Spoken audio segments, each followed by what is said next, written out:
Good morning, good evening, good night, wherever or whoever you may be. I am Alan Arante, and this is the Recluse podcast. Today's guest is Jim Bates. He is known for being a professional skateboarder in the early 2000s. His achievements include winning Eric Costin's Game of Skate in September of 2005 and receiving the $15,000 prize. He had numerous sponsors such as Birdhouse, Airwalk Shoes, and Status Skateboards. He had full video parts and features in magazines. The list could go on. This interview is very special to me because I remember looking up to Jim Bates when I was a kid. I remember he'd roll up to the skate park and just start shredding all over Borchard. He was stoic and humble. He was a legend in the flesh. In recent years, Jim has written and illustrated 2 children's books. The first is titled The Boy Who Skated with Dragons, and the second is titled A Journey of Dreams. He also started a griptape company called Dragon Griptape, and he runs it currently. This interview is also special because it was co-hosted by my good friend Anthony Gomez, otherwise known as Everybody's Stepdad. He shot the photos and shot the footage for all the materials related to this episode of the podcast, so I thank him for that. He is my partner in the hustle. Again, I would like to thank Jim for taking the time to let us interview him and for being so gracious with his home and inviting us in. He is currently writing for Everyone Skate Co., 306 Shop, and Dragon Grip. He is a living legend and beloved by the community. This is a portrait of Jim Bates.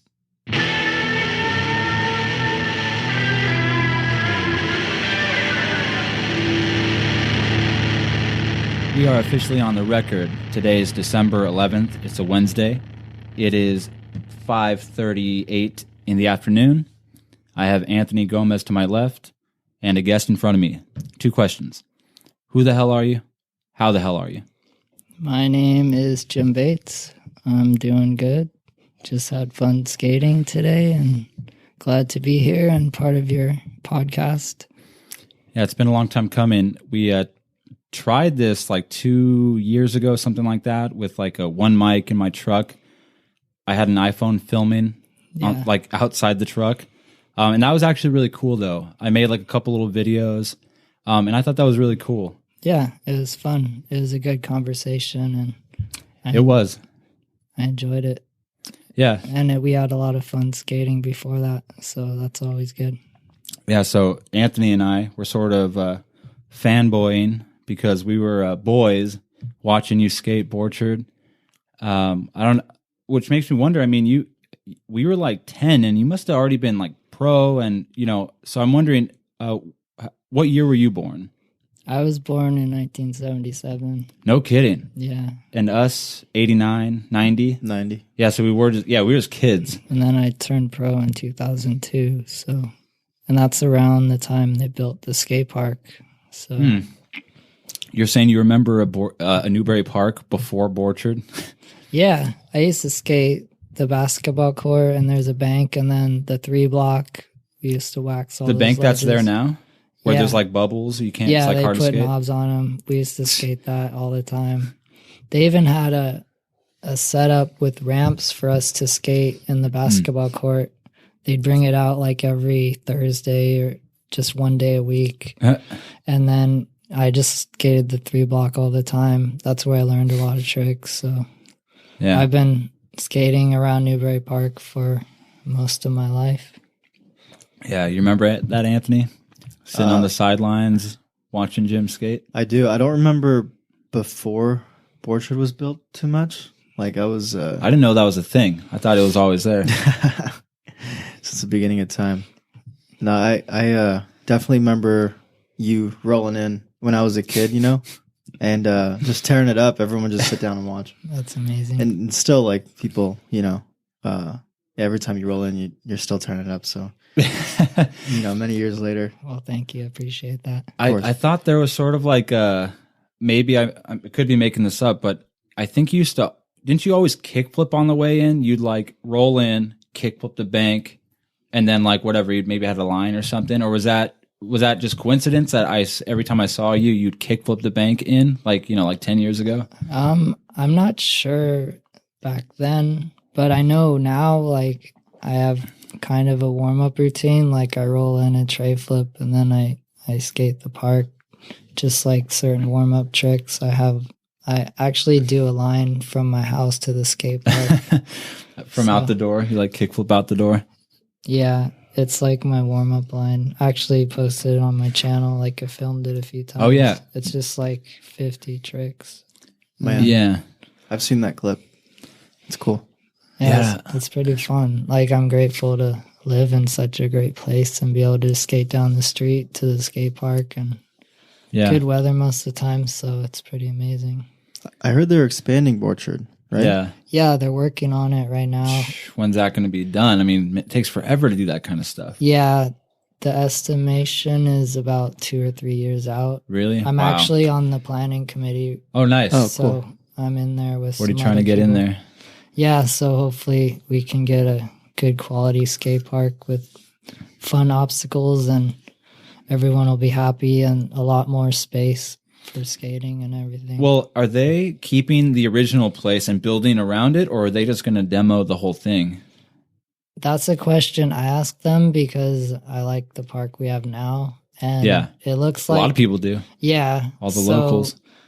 It looks like they'd probably tear it out just because it's getting old. Like even now you can see there's cracks and stuff. So it's kind of falling apart, and they want to make it like consistent with like all new obstacles and just a whole new setup.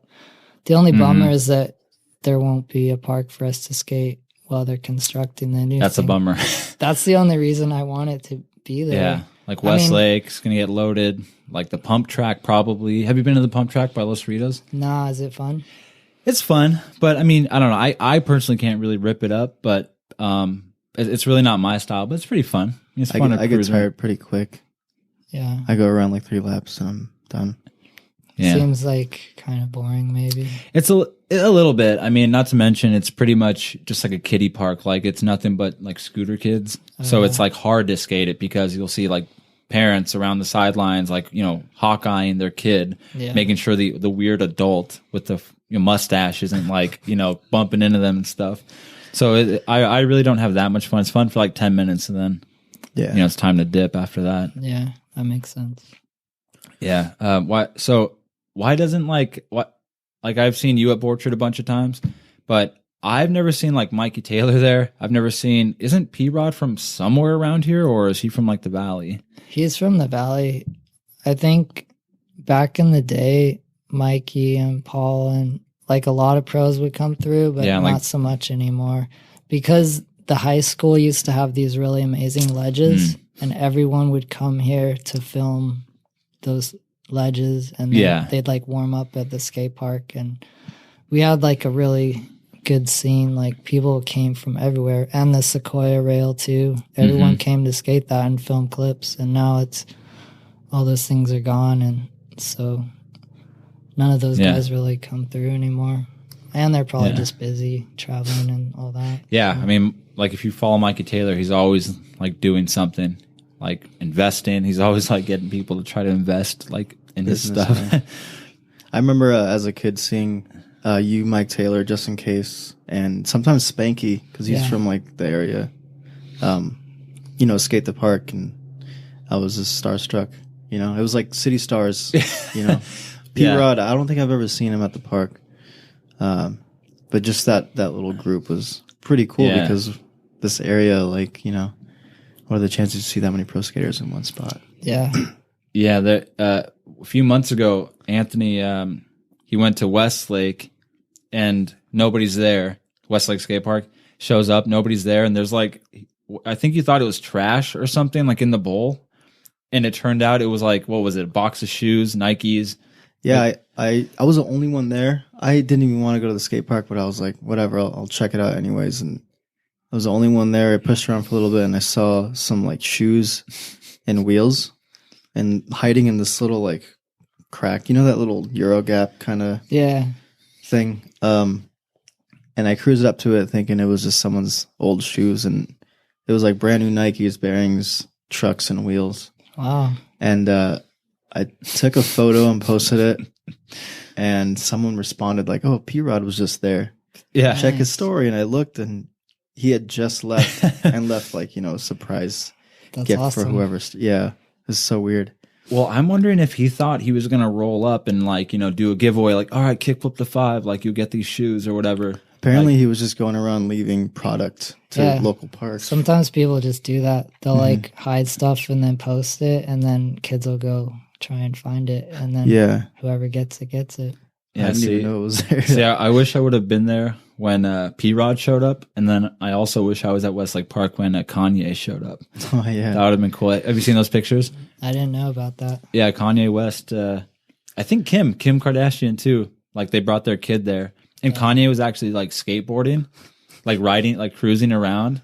Oh man, I would have paid $100 to see that, just like for fun. Like, dude, Kanye is skateboarding right in front of me. And someone said that like Britney Spears brought her kids there a couple times. Oh yeah, she used to bring her kids to Orchard. That's right. Really? Yeah. Have you seen her before? Yeah. Wow. How was she was looking? Because she had those years where she was just sort of like not in the Bald. spotlight. Yeah, bald. No. Or she's still like at She her looks stardom. normal, like a person, like Britney Spears, and she'd Yeah. just hang out, and her kids would skate, and we'd skate. Just like, I don't know. I'm not like the kind of person that fans out over people because we're all equals, basically, in my opinion. So it was cool though, just like that presence, because it brings hype from other people. Everyone's like talking about it. Oh, and totally. stuff. Yeah. There's just like a buzz going on at the skate park. Yeah. Yeah, you know who rips it still too is I forget which one who was on City Stars, but Chris Case or Justin Case, which one? Justin. That guy still rips it too. He'll show up to the park sometimes. It's almost like he has everything still. Yeah, I haven't seen Justin for a while. I know he started skating again. Yeah. I heard he started BMXing. Is that right? I don't know, maybe. Huh. I mean, he's always done a lot of different things. He's always been talented at multiple things like that. Yeah. Yeah, just one of those dudes that can do it all. All right, let's see. Let's get some origin here. Do you feel more like a Jim or a James? Is your name James, like you're on your birth certificate? Yeah, my birth name is James. I always go by Jim, though. Does anybody call you James ever? Occasionally, not often, though. Your folks, they call you Jim? Yeah. What about your teachers back in school?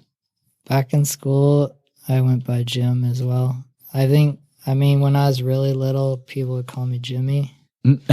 Even like some people that, like older people, they'll still call me Jimmy because they know me as like a little kid. Yeah, that's it's never broken. Like there's our friend Edwin's younger brother Omar is like a man now. But like, you probably know Omar. He was a really good little skater kid. He used to go to Borchardt all the time. Omar Flores. Oh yeah. But when I first met him, he was like practically out of diaper, just out of diapers. So like in my head, every time I see him, like even though he's a grown man with a mustache, I still see him as like that little kid. I can still hear. Omar. Yeah, I can still see him, like hear how he sounded. It's weird. When he started to grow up, his voice deepened, and I thought he was faking. Like, because I didn't see him for like a few months, and then I saw him again. All of a sudden, he was talking like this, and I was like, "Oh, like it's weird. Why is he doing that with his voice?" But he was just growing up. Like I didn't see it. Yeah, That's so fast. Yeah. Did you have any crushes in elementary school that you can think of? Not really. I was pretty like insecure and shy, like I've always been. Mm-hmm. So even like talking to girls was not easy for me. No one caught your eye when you were in like second grade? Like, I mean, I'm sure that maybe so. I don't remember a lot about the younger years. Like, I don't know, it's kind of weird. I'll have memories sometimes, but yeah, I don't remember too much, like that much. Like every year that goes by, I lose like some percentage. I just don't think about that time that much. So I don't like. I have like 100 memories at my fingertips for the past like so many years. They just kind of like fade away. It's kind of weird. You just keep the good ones. That's all that matters, I think. Yeah, I asked because I don't know. I'm curious to see what you have to say about it, Anthony. But when I was in elementary school, man, dude, I was like, how can I say this? I think I liked like every girl. I remember my crushes. They're all white girls. And I never had the confidence to talk to any of them. I was kind of introvert, Yeah. in Yeah, elementary me too. school. That's too. how So- I've always been that way too. I tried. There was this one girl, the biggest crush I ever had. I won't say her name because I still remember it. Biggest crush I ever had probably in school. I drew Barbies, like Barbie doll. I drew them on paper. So like they probably look really dumb. And I had this like stack of white paper that each had like a Barbie like drawn on it. I gave the girl that bundle. She's like, "What do I do with this?" I was like, "Throw it away." And I ran away. And I've just never gotten over that. Like I was just like my biggest crush ever. I worked all night on those drawings and she's like, "What do I do with this?" It's scary approaching girls, even, at our age now. Yeah. Just being unfamiliar with people and not knowing what they're going to say or what they think of you, just judgmental. I don't know. I totally relate to that. Yeah. Just like it's not easy for me to talk to people I don't know. Yeah. I just remember though crushes I had when I was a kid, when I was like in elementary school, felt so real. Not that like the girl ever like, reciprocated or anything like that. I just remember that feeling of like that emotion, like such a strong emotion, like on my, like of not shame, but like maybe embarrassment, a little bit of embarrassment. Like just like the crush was so real. Like I remember the girl I liked, I can't even believe this happened still, but they're in grass, like there were like weed patches where it's like a nest of grass, but it's like I don't think they want that there, but it looks like a little bed. And we were playing like house or something out in the yard, like first, second grade, and her and I were like married in the story, and it was like the best day of my life. Nothing ever of course, first grade, I mean, what's going to happen? But like I just remember thinking like, oh my God, my life's complete right now. That's awesome. I think we got in trouble for that, playing that game too. We went to the office. Man, I never, like I said, I never really approached my crushes, but I remember all of them. And I just always expected something to happen, but I never worked towards anything, I was too afraid. And then I would see like other guys making them laugh. I'd be so jealous. I'd be like, I don't got this at all. And then I worked on it in high school. Like during high school and after high school, I started working at talking to women, and now it's easier to approach girls. It's still scary, but it's easier. I think I got it nailed down now. That's good. Yeah. Would that make you feel weird, Jim? Like, if you said you felt sort of like insecure when you were in school, like what he said, seeing other people like be effective, like in like those socializing like situations, did that make you feel like, whoa, like something's wrong with me? Or how did it make you feel to see others like socialize in that way, if you saw that? Well, definitely, yeah. I've always felt different and out of place, just being able, like not being able to talk to people and just be like open and like have friendships and relationships. As far as you can remember, do you think you like sort of felt like that?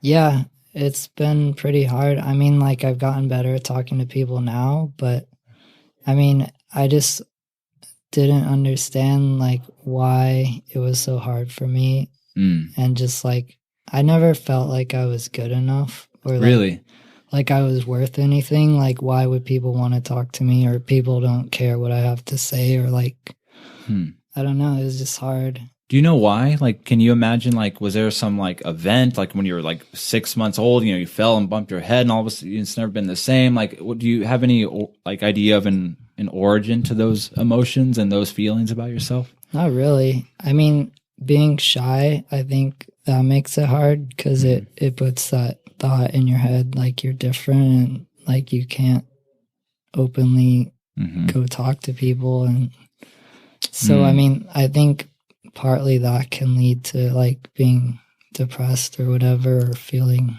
like different. Yeah, I wonder, there's this thing called, it's more about reading. It's like, but I think this might apply here. It's called the Matthew effect, where like, we'll like take the case of reading, like good readers read more. So they get better at reading. Right. And readers who don't read very well, they read less. Therefore they end up reading worse than like the other people. Do you think maybe was there some effect like that where you socialized less, so you didn't acquire skills like everybody else? Or do you think it's just been just a static, I don't think it's as far, but maybe inability to just do it?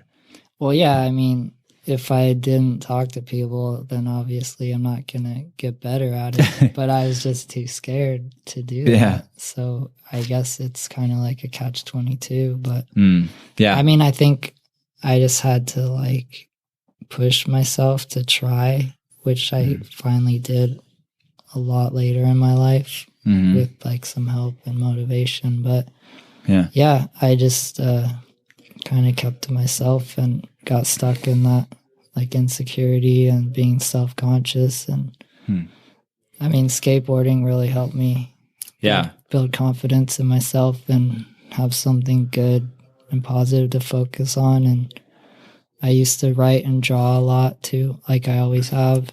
So that's been a good, positive, creative outlet for me. Just like self-expression. Yeah. Without actually using words. So, I think I mean, everyone's different, obviously, but I admire that you can roll into the skate park and do all these tricks without like caring about, you know, everyone watching you or judging. Because when I go to a skate park, I have to warm up and I'm still worried about the eyes on me, you know? Yeah.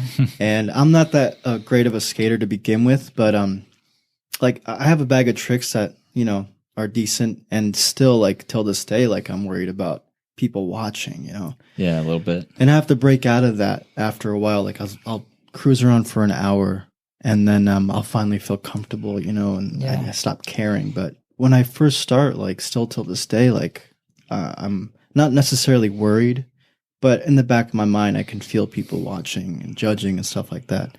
And then like, as far as like socializing with new people like that, I'm okay with doing. Like I can meet new people and I kind of put the judgment away and just let it fall into place, you know, when I have a conversation. But I think everyone's different, you know, like. Yeah, well, I can relate to that actually. So I understand where you're coming from. I mean, I think maybe people don't see that in me, that I have more confidence than I actually do. Because I mean, I still worry about being judged and what people think about me. Not as much as I used to. Like it used to be really bad. Like it would bother me. Now I try to just focus on skating and having fun. But I totally have those feelings and thoughts that you're talking about. Just like people looking at me. Like if I'm skating bad, like I'm like, I hope people aren't watching. Because then like I feel embarrassed or something. But I kind of just, I don't know, let it go and think like it doesn't really matter what people think about me. Like we're all there to skate and have fun, and like if I miss a trick, that's fine. No one's perfect. I'm not perfect. Very true. Yeah. I feel like there were a few guys at Borchard when we were kids, like older people, like people, I don't know, maybe they were just in high school when we were in 5th grade or something, so they seemed super old. But I remember back in the day, like feeling really self-conscious skating Borchard, because there'd be a group of guys there, probably the same guys. They were probably all in the same group that would like comment on other people. Like I was just a kid, 5th grade, whatever, 6th grade, trying to like kickflip or something, land, like fall or miss it completely, not even get close. And then all of a sudden I'd hear like these voices of like people who were like 10 years older than me, like commenting on it. And I was, you know, made me want to stay on the sidelines. And I think back to those guys thinking like, now that I'm older, I know they're just jerks. But back then when you're a kid trying to get out there to do it, you know, that's the worst thing, when people that you should be looking up to are judging you so harshly. Now I know they're jerks, but did you guys ever have experiences like that? Can you think of any guys, not names, but like if there were in fact people like that at Borchard, like, I don't know, 10 years ago or something? I remember, you know, I don't remember specific names. I remember groups of kids, you know, not only making fun of me for not landing stuff, but all kinds of different little kids that couldn't land stuff. So that definitely had an impact. That's why nowadays, like, if I see someone trying to land a trick, I never pass judgment or make fun of them. I just, you know, clap, give them a little motivation, you know, because it's the worst when people make fun and judge. Yeah, I don't understand that mentality, because we all started at the beginning. We're all learning, and there's no reason to make fun of someone for trying to learn and put themselves out there, and that just makes it harder. So that's unfortunate that people are mean like that.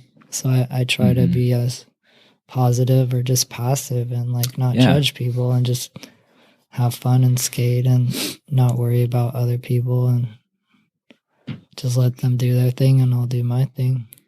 And I mean, I guess like people who are willing to comment like that on people, I mean, they got to be pretty bummed out themselves. Maybe they don't feel good about themselves. So they have to lash out and find someone who's like beneath them in their eyes. So then they feel better about themselves. Yeah, they, rather than like beat themselves up, they like beat up others mentally, or, psychologically. They have to hurt others to feel some satisfaction in their lives. And I try to catch myself doing that. Like I'll do it on Instagram or something. Like I'll like see people's posts and like think something about it. And then afterwards I'm like, why do I even care? Why am I judging like this person's like thing or what they're doing? So it's like a habit I'm trying really hard to develop. Because, I'm not perfect. Like I feel that, I feel insecure too sometimes. And sometimes it is a natural thing to like look for somebody who you think you're better than. But I am happy that I try to catch it. Some people, I don't know that they ever know they're doing that. Yeah, that's good though. Because you're a pretty positive dude. How do you, do you do it on purpose when you're not judging? Like or it's just in you to not analyze someone's activity or product and think something negative? Like it seems like you like don't ever think anything negative about like other people. Well, I try not to. I just keep an open mind, and I know that everyone's different, and like none of us are better than anyone else. So, I mean, it's just like we make our choices and we do what we want to do. And so if people post something, like that's their choice. Like I'm not here to judge them. Yeah. So, yeah, I just try to stay positive and treat people the way I want to be treated. It's like a good moral standard. Yeah. How do you do it, Anthony? Because I notice you're pretty good at not hating. Like you're pretty good at it, not hating on other people's stuff usually. Exactly what you said. Like you just catch yourself, and over time, like it doesn't happen as much anymore. I guess like obviously, like negative thoughts come through everyone's brain at some point or another. Yeah, of course. Yeah. But I mean, if you hate it, you don't have to say anything about it. That's what I never understood. Like some people openly have to like comment on other people's stuff negatively, and it doesn't, it just, it happens to me like quite often too still. And it's just like unnecessary. And I think the bigger thing to do is just ignore it or, send out love, Yeah. More positive energy. I mean, if someone leaves a negative comment, I'll just ignore it. I won't respond. But that's more effective, honestly. Yeah, because then you're just like instigating more. Yeah. So, well, it doesn't look good either to always, to respond to every hate, email or hate comment. I try to respond to everyone who leaves a comment, like a positive thing, just like because they took the time. Well, no one's probably leaving you any like hate mail anyway. Or do you get like mean comments? I mean, there's been negative stuff said about me for sure, especially like the more coverage you get, like the bigger, like when I won the game of skate. Yeah. Like that was huge. So there was a lot of eyes on that and a lot of opinions and judgment. Yeah, that's true. I would figure there would be, yeah. So yeah, the more attention there is on something, the more there's going to be hate and love. So yeah, just got to turn those haters into motivators. 100%. Yeah, that's true. You got to use it as fuel, and that's all it is. Yeah. When did you start skating? You said you turned pro in 2002, right? Yeah. But you started when you were in like how old? Probably. I was probably like 12 or 13. Like basically maybe 6th grade or even 7th. I mean, I know like 7th grade, middle school. Like for sure. That's when I was just like skating is all I want to do. Stop every day. What brands, do you remember any brands you liked? Like the first, like when you just started skating, 7th grade, 8th grade, what were the brands you were really into? Do you remember? Well, Plan B was started back then, and they used to put out videos like on VHS, like once, like maybe a year or even a couple years in between, and those were like the best videos. Yeah, I mean, there wasn't YouTube and stuff. Right. I mean, you're waiting for these we would VHSs. look forward to like a full-length video and have to go buy it. Yeah. So Crazy. there wasn't content that we could watch all the time. We'd watch the same videos like over and over. So would we. That's so true. Yeah. I remember finding a couple copies at a thrift store. It was like a Thrasher compilation of Scorchin' Summer. Do you remember that one? No, I don't. It's called Scorchin' Summer, and the other one was called Raw. And it was just like all this footage, like an hour long each. And we just watched the same tapes over and over because there wasn't YouTube. Yeah. Yeah, you just like know what's coming up next all the time. Yeah. And the soundtracks were amazing. It was old punk, 90s punk and stuff. Awesome. Yeah. That's what got me motivated as a kid to go out and skate. Who was your like first favorite skater? That's tough. I don't really know, like, for sure. I know I looked up to Eric Costin a lot, like Ronnie Krieger, Daewon Song, and then like Rodney Mullen. He was on Plan B. Oh yeah. And then like Pat Duffy. Yeah, there's All street dudes. yeah, pretty much. I was in the street skating. Like there was this company, New Deal. They put out videos, and then like World Industries, and then 101. How cool is Skateboards. World Industries back? Well, I don't know, not the same time, but that was like the coolest brand when I was a kid. Yeah. I wanted everything World. I didn't get it, but I wanted I wanted the stickers, I wanted the boards, I wanted the shirts. Never got any of that stuff, but it was like so. I used to draw it like all day long, like in like 5th grade.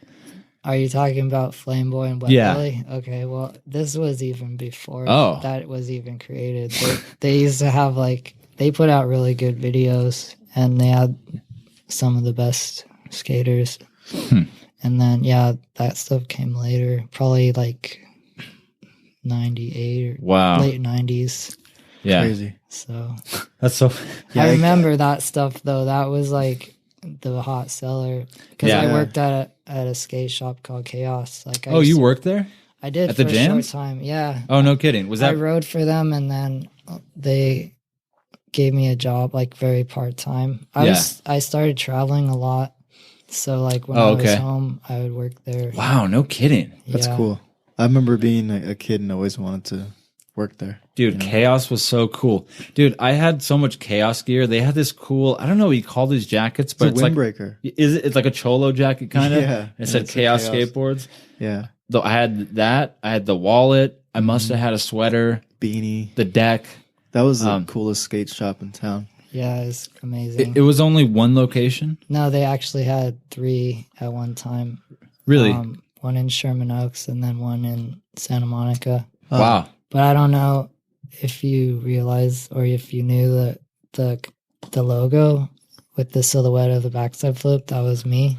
Yeah, I didn't know that for a really long time. Maybe the past couple years I figured that out. But yeah, it's almost like a Michael Jordan like silhouette logo, but except it's you. Totally. And it was on all their gear. Yeah. So I mean, that's the craziest thing. It was on all their gear. Yeah, it was crazy, because I'd go out skating, or I'd be out doing whatever, and I'd see people wearing Chaos stuff. It was so... That's cool. Yeah, you're so like, that's big at me, one that's time. me. I'm on that. They actually made shoes too. It's pretty cool.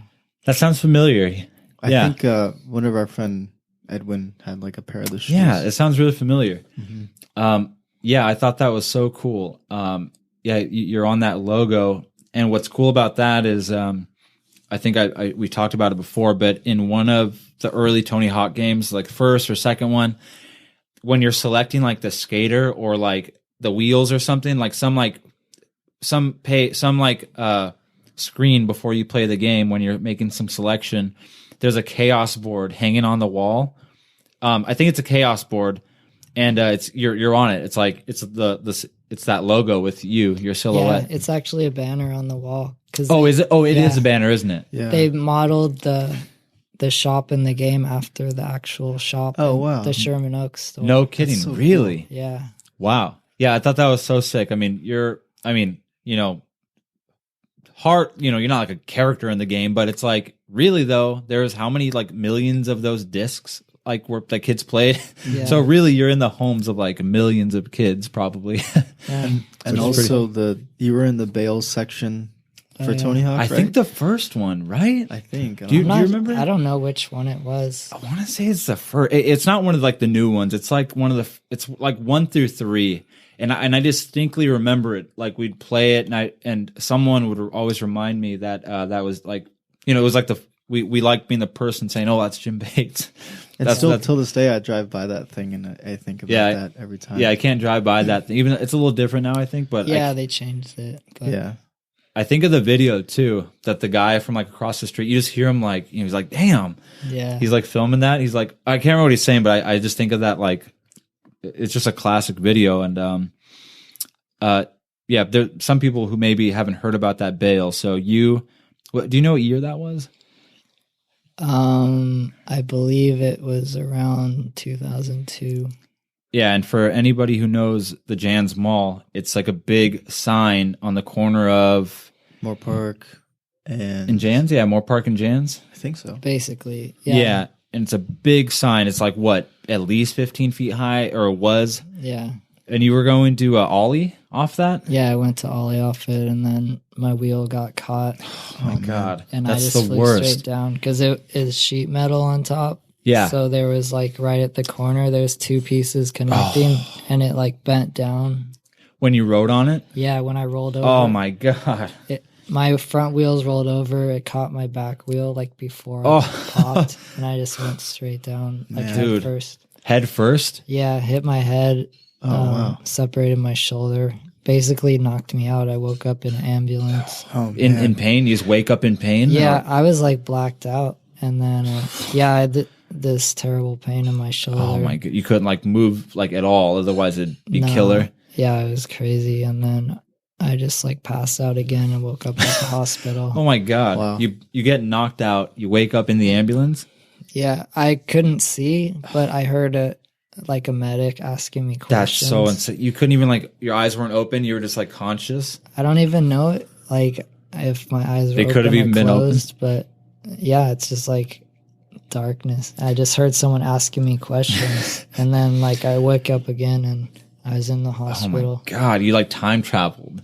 Maybe so. You're just like losing time. What's even crazier is that you go back and do it, right? Yeah, basically there's one on the other side. It's the same. Oh yeah, that's right. It was more solid on top, so I double checked first. But, but yeah, I laid off that one, and that's awesome. I would have not gotten back. But yeah, they took that one out too. Yeah. So yeah, that Bale definitely deserved to be in the Tony Hawk game. Yeah. How much of your, so you started really skating in middle school-ish time. How much did skateboarding dominate your life from that point on till like now even? How much, like especially through the pro years, how much did skateboarding dominate your life? I assume it did. Yeah, skateboarding is everything to me. Still? Even now, yeah. But then like I would skate nonstop all day, every day. Hours. Sundown. I mean, I had school, obviously, so after school, I'd just skate all day, and then weekends all the time. And then, I just got some sponsors and worked my way up to turning pro and traveling and just some amazing opportunities. Yeah. What was your strategy for getting better and better? Did you like, okay, I got the kickflip. Okay, now I got the heel flip. Now I got the tray flip. Like how, like, or was it just like loose? You just skated all day and eventually you acquired these skills? Basically, I just learned tricks. I wanted to learn everything that I possibly could. And I started competing too.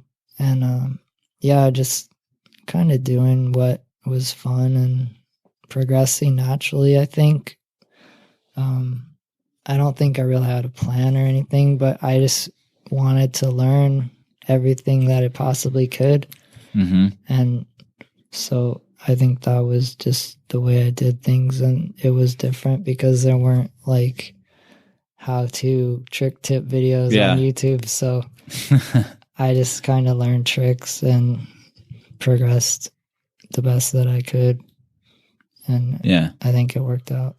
So would you consider back then, were you disciplined? Like, you would say to yourself, okay, I'm not going home until I do this, X, Y, and Z. Or was it really just like, you were just free? You just would be out there for a few hours and come back home?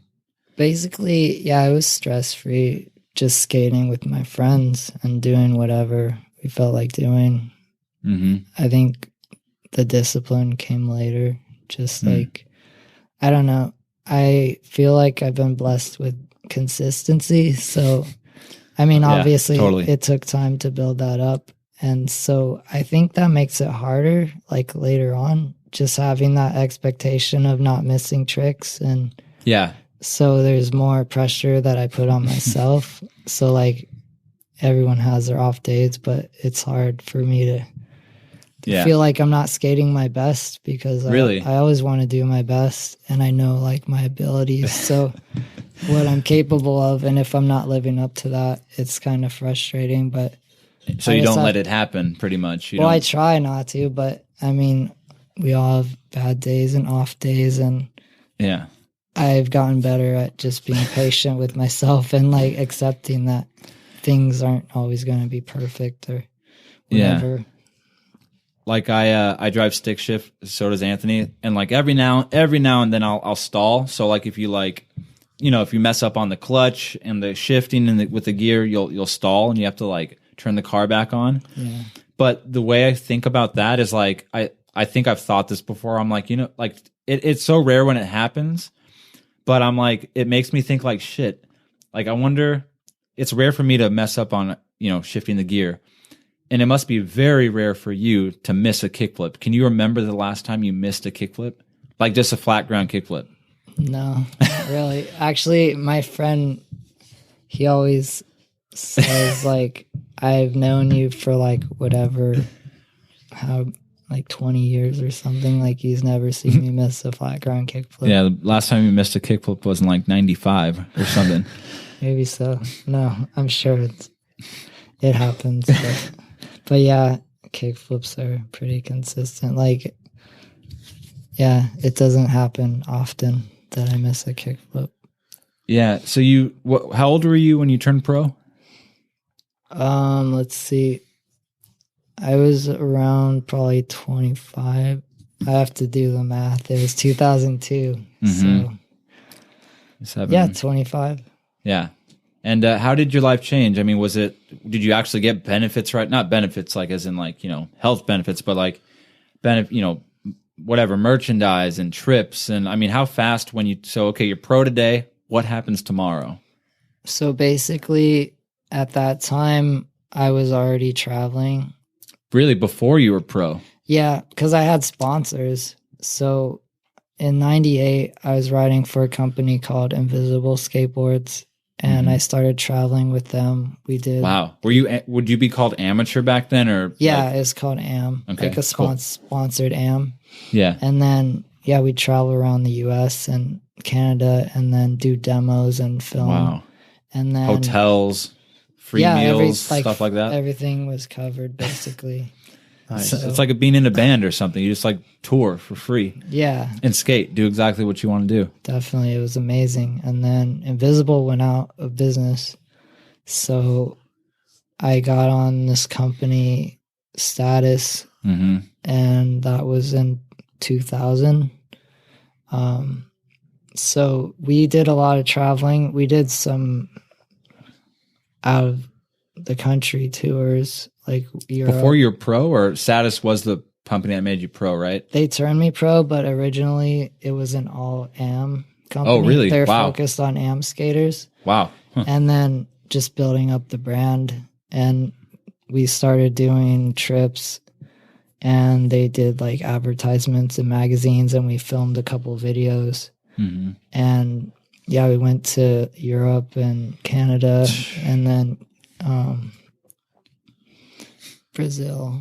So yeah, it's pretty amazing. Oh, and then, so rad. That sounds being fun. an amateur, that's how far being an it's kind of like being pro. Like when I turned pro is kind of like the same situation. It's just like I got a paycheck, a small paycheck, because it was a small company, and then my name was on a board. Mm-hmm. And then I actually got sponsored by a shoe company called Axis Footwear. Wow. And they gave me a shoe, so I had my name on a shoe, which was... Do you have a pair still?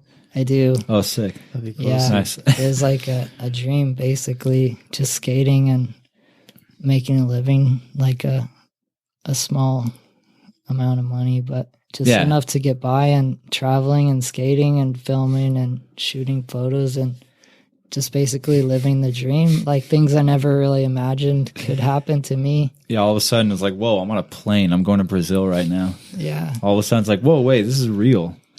Yeah, it's unbelievable. Like some people don't get to even leave the state that they live in or even the country. So yeah, it sounds so fun.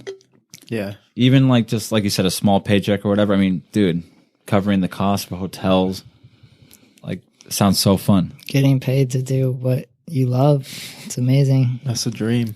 Yeah. Definitely a dream. Yeah, exactly. I mean, shit, be paid to, get on this plane, go over there. You're going to play a show for 1,000 people and we're going to give you money for it. Hey, you're going to fly to Brazil and skateboard for some kids, in a competition. We're going to pay you to do that. It's like a dream. I mean, that's so cool. Definitely, yeah. Super grateful for those opportunities. So what does, you sort of answered it a little bit, but even now, what does skateboarding do, even at this level, at this time? What does it do for your self-esteem? Does it still sort of give you a sense of accomplishment, and like what else? Like I assume it does good things for your mind. Absolutely, yeah. It gives me self-confidence. It makes me feel accomplished, and just being able to go out and skate and do tricks, like it makes me feel good about myself, and just being able to focus on something that's fun and take my mind off of everything. It's just like freedom and just something that I live for. It's like breathing. Like I can't live without it. It's just my day is not complete if I don't skate. I don't know. It's just something that you have to like experience. Like people that don't skate, I don't think they understand how amazing it is and how much it can teach you just about like discipline, and just like when you fall down, you get back up and keep trying, and just like until you make it, like you don't give up. Yeah. That is weird, isn't it? That it's built into skateboarding and other sports that are similar to, you fall and you get up. Like, sorry, but that's a part of it. Yeah. I think it makes us more aware of our surroundings, and because we're always looking for spots. Like I know I am. Like when I drive around, I look at stuff, or just skating around. Like you're more aware of things going on around you, and I think that's good. Just like experiencing like a different perspective, and just like being aware of people and objects and like what's going on around you. Because some people are just like so focused on like either in their head or just like what they're doing, and not it's like tunnel vision, like not really seeing who's around, what other people have to offer. So I think there's a lot of good lessons to be learned from skateboarding, other than just having fun. And it's just amazing. So if you were, God forbid, a truck flies through the window and your legs get chopped off and you survive, I mean, what do you think there is? I know you're creative in a lot of other ways. Do you think there are other things that can really make you happy the way skateboarding does? Would you adapt? God forbid that's a crazy accident, but But I mean, how important is skateboarding? Where is it literally like the only thing that can make you happy? I wouldn't say it's the only thing, but it's the main thing. It's like the number one thing. Like I talked about earlier, I've always been into writing and drawing, and I've written and illustrated 2 kids' books. So I really enjoy doing that and just giving back and sharing a positive message and being creative in that way. That's pretty amazing to be able to do that, but it doesn't take the place of skateboarding. So, I mean, just not being able to skate is something that would be really difficult for me. And like, I can't imagine not having it.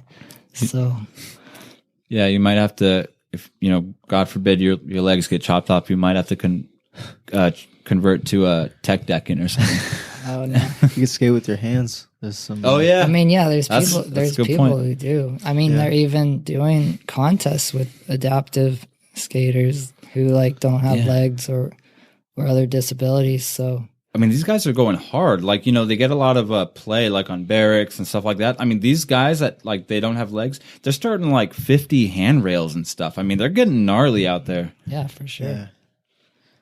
Yeah. What, Anthony? Didn't you had heard that Jim was in a band or something? Yeah, growing up, I heard you were in I think, hardcore band. Yeah, You did vocals. Yeah, I don't know if I've ever heard any songs or remember the band name, but I just always heard, local skate park, like, oh, he sings in a band. Yeah, 2005, I was in a band with some friends from around here. We started practicing in a garage and wrote some songs, and What kind of music was it? it was hardcore. Oh, nice. Yeah, I've always been into music. Like in high school, I went to a lot of shows, like hardcore, straight edge bands. Nice. So music is a big part of my life. And Yeah, that's what I was gonna say. Your music selection's very interesting for like all the edits you do. Yeah. It seems like it's really like I don't know. It's sort of like I don't know. I think like hardcore sounding. Also, I don't want to say like emo. It's not emo because I like emo also, but it's kind of like a sort of emotional, like not emo, but emotional like content, like emotional music. Yeah, I mean, I like heavy music for sure, but there's like so many different genres, like emo, screamo, hardcore. Yeah, maybe metalcore, Deathcore. Yeah, Death there's metal. just so many. Like, it's hard to put a label. It's like a mix. Some things are mixed, all those different things. But yeah, definitely heavy. And like I listened to a lot of hardcore in high school and a lot of straight edge bands. Like, I've always tried to listen to straight edge bands just because it's something that I believe in. And do you call yourself straight edge?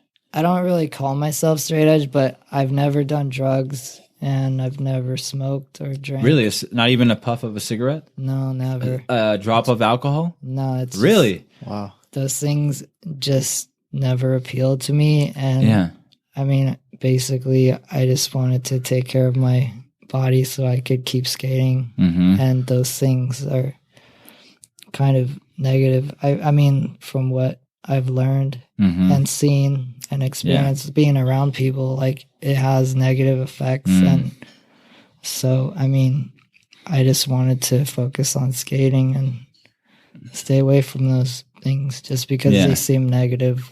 And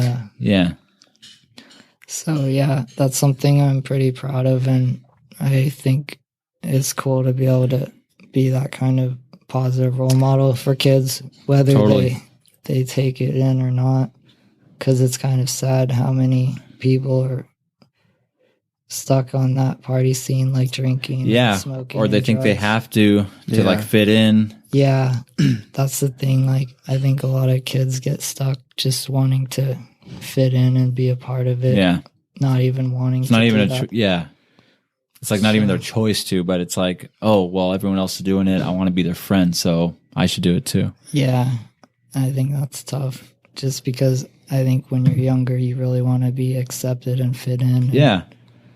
So, yeah, it's hard. I mean, I never got stuck in that, so I'm grateful. There's been a handful of skaters that, their lives are now ruined because of, heavy drinking. I mean, I've had people I know die. Really? Because of drugs, yeah. So no kidding. It's hard. What, people you skated with, old buddies? Yeah, someone I used to skate with. Wow. Overdose? Yeah. Damn. Oh, wow. Yeah, it's heavy. You think you still got, just a slightly off topic to the previous topic? You think you still have vocal chops? I guess It's probably in there somewhere. I haven't done it for a long time. I think I told you this idea once. Last time I was over, I think I was picking up grip. I was like, dude, I should write a song or something, and you should do vocals on it. Yeah, I remember. You're the guitar player. You should just write some like what kind of music do you like? Like you like hardcore? Yeah. You could sing to hardcore? Metalcore, hardcore, or something. We should do like a three song demo. Just spit out some. You're pretty good at guitar. Spit out cool. Some hardcore licks. Yeah, that'd be fun. Is it like I mean, can you give me some examples of what kind of straight edge bands like Strife and? Yeah, I used to listen to Strife, Earth Crisis, Snapcase. Cool. That's awesome. I think Earth Crisis is playing a show soon. They're doing a California Takeover. Was a show that all three of those bands did, like late 90s or something. I actually went to that show, but they're doing another California Takeover with all those bands. Oh, wow. I saw that flyer recently. I guess we're in LA, or where'd you say? LA, San Francisco, and I think one other, but the LA is already sold out. Of course, probably sold out in minutes, probably. It may be sold out everywhere by That's now. A big name to be playing in LA, Earth Crisis, because I don't think they've played in a long time. Yeah, I don't follow them too much. They used to be like one of my favorite bands for sure, though. I remember I used to listen to like Gorilla Biscuits and Youth of Today and Strife and stuff like that. Yeah, good stuff. Yeah. I still listen to them every once in a while. Gets me pumped. Yeah, for sure. Minor Threat and Gorilla Biscuits. Yeah. That band too, yeah. Yeah, Minor Threat, man. Did they have a documentary? Didn't we watch something with like a Minor Threat documentary like over and over when we were in like high school? There was Another State of Mind was like that's what I'm thinking of. Yeah, Social Distortion. That was a really cool. It was like a little tour video. Yeah, that was cool.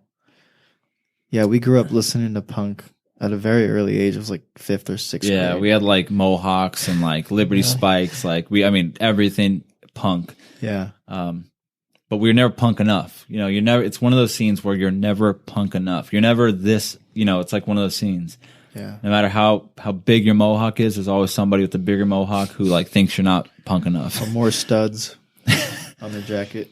Yeah, you should write a guitar. You should write like a Strife like style riff. Yeah. And I'll like throw drums on it. We could record with my computer. That'd be fun. And you should throw some vocals. We'll give you the track. You could like write some lyrics or something. Sounds good. That'd be fun. I'd actually really enjoy that. So what ways are you creative? You're obviously creative with skateboarding. What other ways do you consider yourself creative? I write poetry. I do a lot of drawing.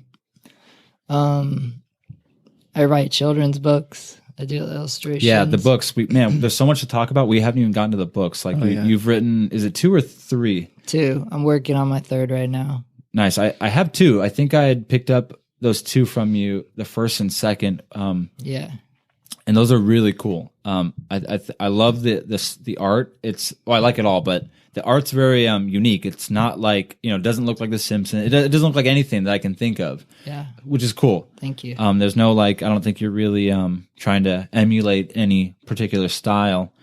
Is that just like straight from your head or? Pretty much. I mean, I've had a little bit of influence from like anime. Oh, okay. Just like the way that the eyes and the simplicity. But yeah, I kind of. Because you like anime or? Yeah, I used to watch a lot of anime and I just like the characters. And I think, the simplicity, like my art is pretty simple and like expressive at the same time. And it's consistent. Do you have to work at the consistency or again, do you just have sort of, you're just inclined? Well, I think I built that up. Like I built up my style over time. Yeah. Cause if I try to draw an eye and then draw it again, they're nothing. I just can't do anything twice.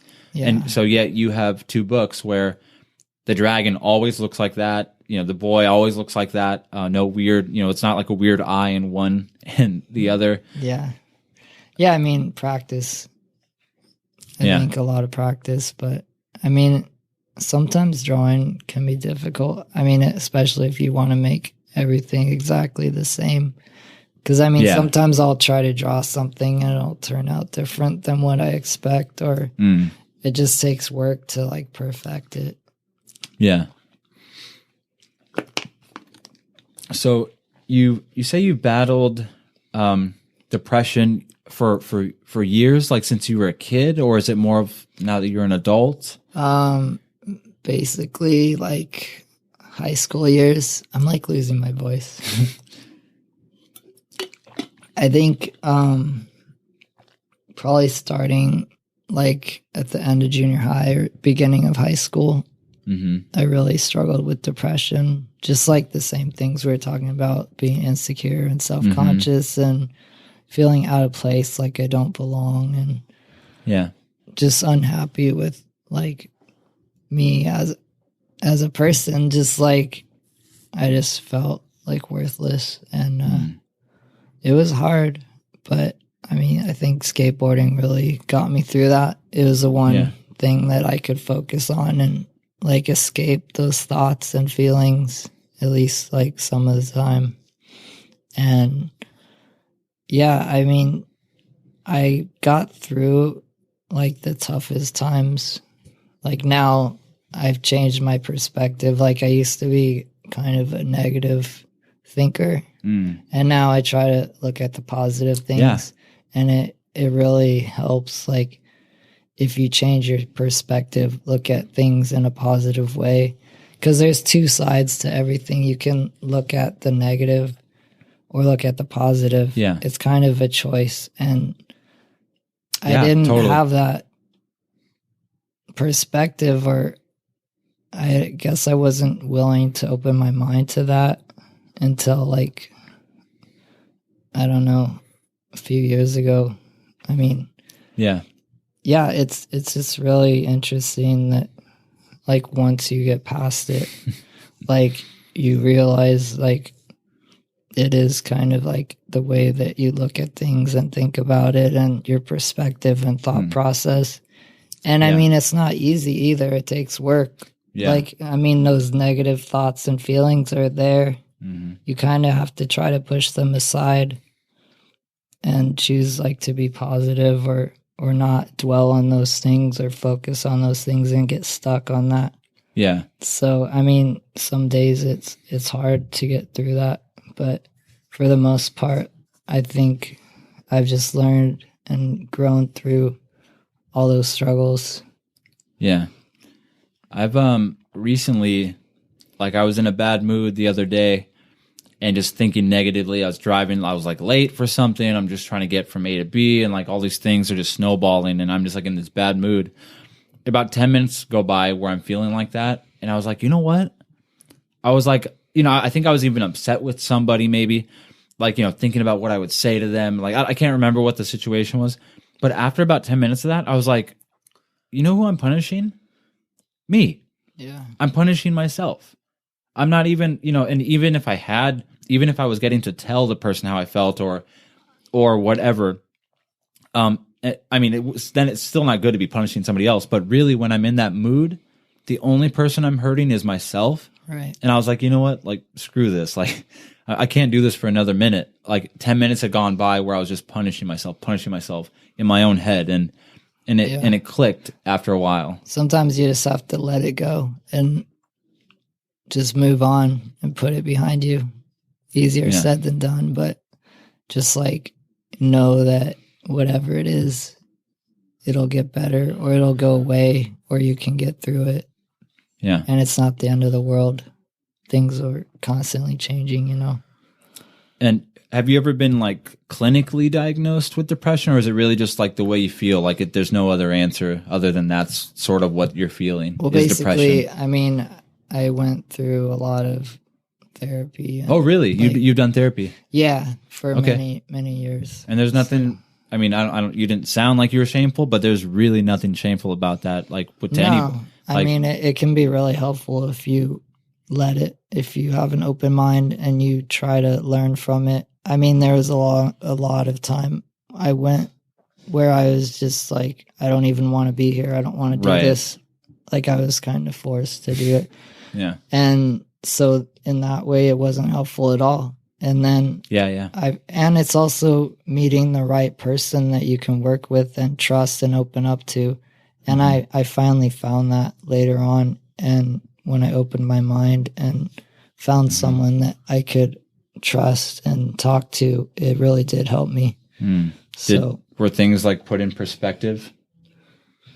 These people, so you would bounce off your feelings, you'd bounce the feelings off of them, and all of a sudden they're sort of reiterating what you're saying. It's like, hey, oh, this makes sense, what you're telling me about myself. Well, it's kind of like just talking about your struggles, and they can help you get through it or give you ideas or just ways to work on it or get through it. And it's kind of like a learning process. Like, you have to try different things. Like for me, not being able to talk to people, I had to slowly like push myself to start talking to people and just putting myself out there. And it's kind of like a choice where if I want to work on it, then I will get better. If not, then I'm not going to get through it. So, I mean, it took years and years for me to get out of a dark place and to start talking to people and just opening up. And so, it was a long process, but I've been through a lot of that. And, I mean, they tried to get me on medication, but I was always against like drugs and putting like chemicals. So you never tried any medication? No, I just wasn't open to it. Wow, no kidding. I mean, it's probably a good choice. I think it does probably work for some people, but it definitely doesn't work for others. It just like, it like, I don't know. It doesn't work for everybody. That's for sure. Yeah. It can be harmful to people. Well, there's definitely side effects that some people experience. And so, I don't know. Yeah. So what do you, now we're in the present. What do you hope for? What do you hope for in the near future, down the line? What do you hope for yourself? Well, I'm hoping to raise money to publish my third book, and then I'm donating it to kids in need. So that's one of my goals right now. And then just to keep skating and having fun, and I guess being a positive role model for kids, and just sharing my books and doing the things that I'm passionate about.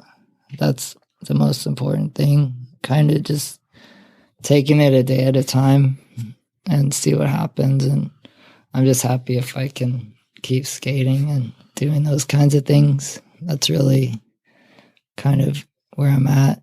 Just keep it simple, and I'm just grateful to be able to skate and to have the things that I have. So I think that's about it. What's your what work are you most proud of, that you, out of all the skate videos, your books, the products you've made, maybe the relationships you've developed with people, how you've gone to schools and you've read to kids, out of all the work and things I didn't mention that I don't know about, the music you made, is there any one single piece that you're most proud of? As far as things that I've done or created, I mean, I think one of my biggest accomplishments is winning the Game of Skate in 2005, just because that was just like a huge event. Like skating against Eric Costin, someone who I looked up to, and beating him and then winning the whole thing. So, did you have any like idea? Because I mean, God, who was there? I mean, Costin. It was most of the big name pros. It used to be a huge event, just like all the pros in the industry would go. So just Nigel was there. He was like, I think he had dreads. He was like so young. He was such a little kid. Oh, wow. Were you pretty nervous going up against Costin? Yeah, I was super nervous. I didn't think I had any chance. And then this was before the finals. And so then when I... Wait, you're the guy who knocked Costin out? Yeah. That's so cool. And that was, I guess, the first time that ever happened. Because he usually, each year, he'd make it to the finals. And win? Or had he lost a few times? He actually never won, but he'd always make it to the finals. So that was kind of funny. But yeah, I guess that's the first time. And then I went on to win the whole thing. So it's pretty unbelievable. Were you surprised, like, every step of the way? Like, oh, you won this round. Oh, you won this round. Oh, you're still in. You're still like you're like, no, seriously? Like, was it surprising every level you kept going up in the contest? Yeah, definitely. I mean, for sure against Costin, I thought I was like for sure gonna lose. And it's one day? all this skating happened in one day. Yeah. So you battled you don't 10 battle, dudes? You don't battle like every person because they have like, there's probably 5 games going on Oh, at I one see. time. And it's like narrowing down all the So way to you get put up against like certain people and they narrow it down from all these games going on. So it's probably like 5 rounds total, something like that. And then they had the finals. There's a 3-way final: Mike, Mo, Jimmy Carlin, and myself. That's right. Yeah. That's a really good round too. I've watched that a couple times. And who was the last guy you battled? Jimmy Carlin. Yeah. I had posted a video that we'd made together, I think maybe from the first interview, and Jimmy Carlin liked it. Really? I posted, well, because I tagged him, I think, and he liked it. It was kind of cool. Oh, that's cool. I'm sure he remembered that. Like, that damn Jim Bates. Yeah. He knocked me out of the contest. Was any of the pros like sour towards you in any way, or were they really cool about it? Everyone was cool. That's cool. Yeah, Costin was really nice about it, and everyone I met and talked to was cool and happy for me, which was amazing. And you got a check. Yeah. Yeah. You still have that, right? Yeah, I have the check. Dude, I want to see that. I got to see the shoes. Do you have any like chaos? Yeah, do you have any chaos gear? I don't. That'd be so I sweet. still have a wallet. I think home. I might have a wallet. I think my dad has a pair of the shoes somewhere. And then I have like some stickers still. Wow. Oh, chaos stickers? Yeah. Dude, I haven't seen that logo in so long. Yeah, I remember when they had the like an open shark mouth on the floor at the Jans, right? Is that what it was? It was like teeth. And it said chaos. Yeah, and they actually had a shark hanging on the entrance. Do you That's remember right. Yeah, that? I remember that. It was like a hammerhead shark. I forgot I think. about that. Maybe. Did they have a bench in there that was made out of skate decks, or am I making Yeah, it they up? did. Yeah, I remember, Yeah. that was cool. I remember thinking that was super cool. You got any questions for Jim? Yeah, I was wondering because now I'm 29 and I still skate every once in a while, and I noticed it's affecting my knees a lot at this stage. Do you take anything to help with like your muscles or bones? Because I take glucosamine, and it kind of helps. Yeah. And stretching, obviously. Do you do anything to help with skateboarding at your age now? Honestly, I don't No. take anything. I stretch every day, and that's about before, like right when you wake up, or it. Yeah, right, pretty much. I stretch at the beginning of the day. I don't stretch at all. That's what I need to start doing. You stretch? Yeah, I have. I don't to. even like bend down. I should though. Definitely helps. I think it so. lasts longer. I didn't always stretch, but I do now.